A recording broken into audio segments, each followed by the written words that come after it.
Oscar. Oscar. Oscar.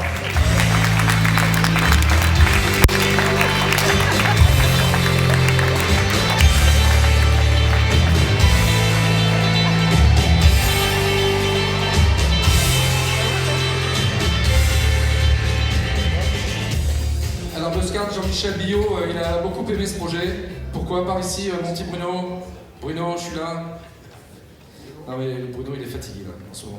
Alors Jean-Michel, Moi je connais le gamin si je puis me permettre, depuis le début, ou à peu près. Ouais, un culotte courte.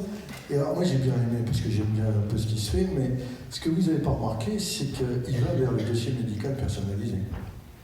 Or, vous savez que dans notre pays, le DMP, on en parle depuis 2004, ça marche toujours pas. On a dû laisser là-dedans 1 milliard d'euros d'argent public. Donc il ne faut surtout pas se baser sur des sachants 1.0.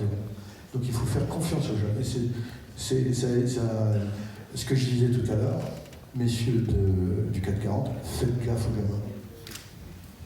alors on va passer la parole au gamin. Enfin, t'es plus un gamin, là, t'as quel âge? J'aimerais bien, mieux. T'as quel âge? Je suis trop jeune. Merci beaucoup. Parle très près du micro. Alors merci de nous avoir fait confiance parce qu'on est sur le point de sortir cette déclinaison. Nous, on a inventé il y a quelques années la carte de visite qu'on a rendue réactualisable. Donc on a rajouté un QR code sur une carte de visite papier, mais on savait très bien que les gens n'allaient pas se précipiter sur leur outil de lecteur de QR code pour scanner. Donc les gens en Europe et aux États-Unis n'ont pas l'habitude de scanner, donc ils ne scannent pas. Donc si je vous tends ma carte, je ne vais pas attendre que vous scanniez, je vous dis, tenez, si vous scannez, vous allez tomber sur ceci, et je vous montre sur mon téléphone le pendant web de la carte de visite. La carte digitale que je mettrai à jour. Donc en réalité, c'est moi qui vais vous envoyer par mail, parce que tout le monde sait recevoir un mail avec une VK, mes coordonnées, et elles se mettront à jour dans le temps. Après, on a sorti... Bon, il faut faire court, hein. Non, on profite là. Après, on a sorti... Là, tu profites. On a sorti à la fois la carte... Ça fait 5 ans qu'on est dessus. Ça fait 5 ans qu'il essaie de gagner le concours, mais...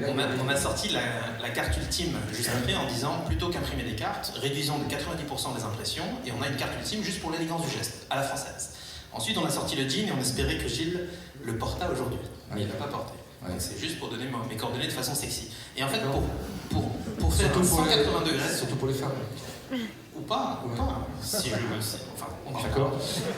Donc ça marche, c'est faux. On a fait un 180 degrés.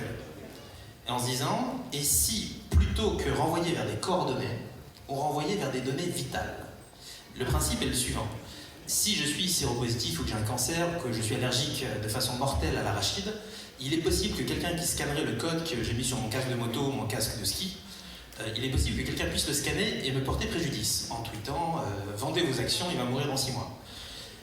L'idée, c'est que ce code renvoie bien vers des infos vitales, mais un premier niveau d'infos vitales qui est assez bénin. Ce sont les coordonnées des personnes proches et du médecin à contacter d'urgence et les vidéos des gestes qui sauvent. Par exemple, comment faire un massage cardiaque, ou je suis diabétique, me mettre quelque chose de sucré sous la langue. Si c'est un médecin ou un pompier qui scanne, il peut renseigner son email qui est reconnu chez nous et du coup il accède au deuxième niveau d'info. On a vu qu'il est très bon vendeur. Hein? Ouais, c'est un bon vendeur. On applaudit Muscard, bravo. Donc,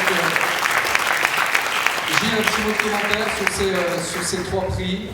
Donc Muscard, Playlicom et puis Tractel avec la musique. Alors, Tractel, bravo, fantastique. Moi, j'ai monté une société dans le domaine de la musique il y a un certain temps qui faisait des technologies. Oui, c'était les sonneries de téléphone, c'est ça? Voilà, et donc je suis toujours admiratif des gens qui réussissent dans ce domaine parce que je sais que c'est pas évident. Le deuxième, c'était, il faut me rappeler ce que c'était. C'était le cashback. Le cashback, le cashback. Alors, je reçois toujours des mails de spam de cashback, donc j'espère que vous ne ferez pas ça. Parce que ça m'énerve un peu, personnellement.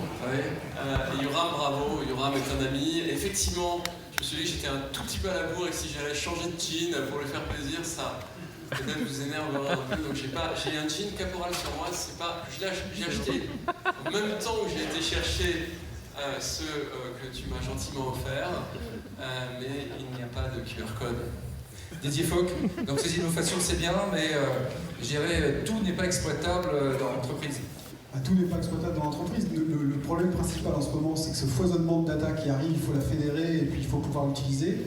Nous, les principales préoccupations qu'on voit aujourd'hui sur le marché, c'est comment on architecture toute cette donnée et qu'on la restitue de manière cohérente pour pouvoir l'utiliser au quotidien dans les projets des entreprises. Alors on a un cas à vous présenter maintenant, c'est